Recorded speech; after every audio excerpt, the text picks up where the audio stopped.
Kemiskinan di Indonesia bukan hanya soal kurangnya uang atau peluang kerja. Ia adalah sistem hidup yang diwariskan dari generasi ke generasi. Banyak orang miskin lahir di keluarga yang tidak punya tabungan, tidak punya warisan, bahkan tidak punya ruang untuk bermimpi. Sejak kecil, mereka sudah diajarkan untuk realistis, bukan untuk berharap tinggi. Kalimat seperti yang penting cukup, yang penting bisa makan, terdengar seperti nasihat bijak, tapi diam-diam itu adalah tembok mental yang membatasi mereka. Mereka tumbuh melihat orang tua mereka bekerja keras setiap hari, dari pagi sampai malam, tapi hidup tetap di tempat. Dan tanpa sadar, mereka belajar satu hal, bahwa kerja keras tidak menjamin kemajuan. Jadi ketika mereka dewasa, mereka tidak lagi bermimpi besar. Mereka hanya ingin bertahan, bukan tumbuh.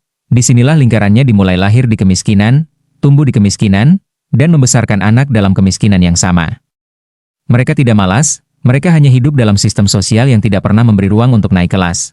Pola pikir bertahan, bukan berkembang. Coba kita lihat bagaimana cara orang miskin memandang hidup. Bagi mereka, setiap hari adalah perjuangan. Bangun pagi bukan untuk merencanakan masa depan, tapi untuk memastikan ada nasi di meja malam nanti. Semua energi mental mereka habis untuk bertahan hidup, bukan untuk berkembang. Mereka jarang punya waktu untuk berpikir jauh ke depan.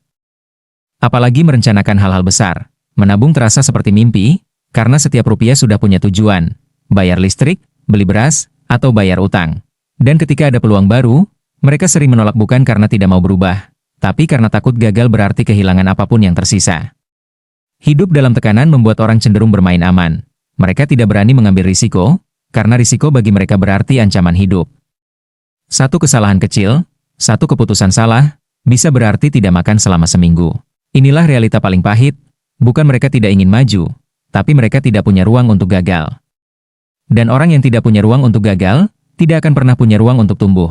Lingkungan yang tidak menumbuhkan harapan, lingkungan adalah cermin yang membentuk cara kita berpikir. Dan sayangnya, banyak masyarakat miskin hidup di lingkungan yang tidak memberi ruang untuk tumbuh. Bukan karena orang-orangnya jahat, tapi karena semua sibuk bertahan hidup. Di lingkungan seperti ini, mimpi dianggap mewah. Orang yang ingin mencoba hal baru sering diejek. Ngapain sih repot-repot? Nanti juga gagal. Ketika satu orang ingin belajar, lingkungan justru menertawakan. Ketika satu orang ingin berbisnis, mereka mencibir, mau kaya kayak siapa? Sebuah lingkungan yang tidak memberi contoh sukses akan membuat kemajuan tampak seperti dongeng. Dan tanpa contoh nyata, sulit bagi seseorang untuk percaya bahwa mereka juga bisa. Orang miskin sering tidak punya teman seperjuangan yang mendorong mereka naik. Yang ada hanyalah lingkaran kecil yang saling mengeluh, saling menyalahkan keadaan, dan akhirnya tenggelam bersama. Lingkungan seperti ini tidak perlu menyakiti orang secara fisik, cukup dengan menertawakan mimpi. Semangat sudah padam dengan sendirinya. Pendidikan yang tidak memberi arah. Kita sering mendengar kalimat, pendidikan adalah kunci kesuksesan. Tapi kunci ini tidak akan berguna kalau pintunya salah. Banyak anak miskin tetap miskin bukan karena tidak sekolah, tapi karena sekolahnya tidak mengajarkan cara berpikir yang bisa mengubah nasib. Sekolah di Indonesia masih terlalu fokus pada nilai, bukan pada pemahaman.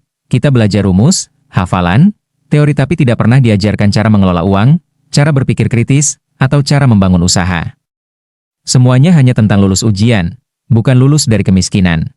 Ketika mereka lulus, mereka sadar dunia nyata tidak menilai mereka dari nilai rapor. Mereka butuh keterampilan, tapi sekolah tidak pernah mengajarkannya. Mereka butuh mental pantang menyerah, tapi sekolah hanya menilai siapa yang bisa hafal cepat. Jadi akhirnya, anak-anak miskin tumbuh menjadi dewasa yang bingung, tidak tahu cara memulai, tidak tahu arah hidup, hanya menunggu lowongan kerja.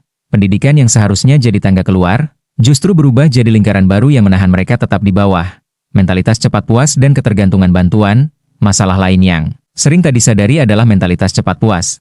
Begitu mendapat sedikit hasil, mereka berhenti berusaha. Begitu mendapat bantuan, mereka merasa sudah aman. Padahal, bantuan itu bukan solusi, itu hanyalah penunda penderitaan. Bantuan memang penting, tapi tanpa kesadaran untuk berubah, bantuan hanya membuat orang nyaman di posisi yang sama. Dan kenyamanan adalah musuh terbesar dari perubahan. Kita bisa melihat di banyak tempat, ada keluarga yang sudah menerima bantuan bertahun-tahun, tapi hidupnya tetap begitu saja. Bukan karena malas, tapi karena bantuan itu membuat mereka berhenti mencari jalan keluar. Mereka jadi terbiasa menunggu, bukan berinisiatif. Dan ketika generasi berikutnya tumbuh, mereka mewarisi pola pikir yang sama, bahwa hidup bisa dijalani dengan belas kasihan, bukan perjuangan. Solusi kesadaran, pendidikan emosional, dan lingkungan baru. Jalan keluar dari kemiskinan tidak bisa hanya dengan uang, tapi harus dimulai dari kesadaran. Kesadaran bahwa tidak ada yang akan datang menyelamatkan hidup kita selain diri kita sendiri. Kita harus mulai dari hal paling sederhana. Belajar untuk berpikir panjang, menyisihkan sedikit, meski terasa berat. Belajar hal baru, meski tidak langsung menghasilkan. Bergaul dengan orang yang berpikir lebih maju, meski terasa tidak nyaman. Karena perubahan selalu dimulai dari ketidaknyamanan. Jika hidupmu sekarang nyaman, mungkin itu tanda kamu tidak sedang bertumbuh. Lingkungan juga perlu berubah. Bangun komunitas kecil yang saling mendukung untuk belajar dan berkembang. Anak-anak harus melihat contoh nyata, bukan hanya mendengar kata motivasi, tapi menyaksikan perubahan dari orang di sekitar mereka. Dan yang paling penting, jangan bangga dengan penderitaan. Miskin bukan takdir, tapi keadaan yang bisa diubah jika mau belajar, berani gagal, dan mau berjuang lebih keras dari sebelumnya. Orang miskin bukan tidak bisa maju. Mereka hanya butuh satu hal yang tidak bisa dibeli, keyakinan bahwa hidupnya layak berubah. Kalau kamu percaya bahwa perubahan dimulai dari pikiran, klik tombol subscribe dan nyalakan loncengnya. Bantu sebarkan video ini agar lebih banyak orang Indonesia sadar bahwa kemiskinan bukan warisan yang harus diteruskan, tapi tantangan yang bisa ditaklukkan dengan kesadaran dan keberanian. Comfort is the slowest form of death.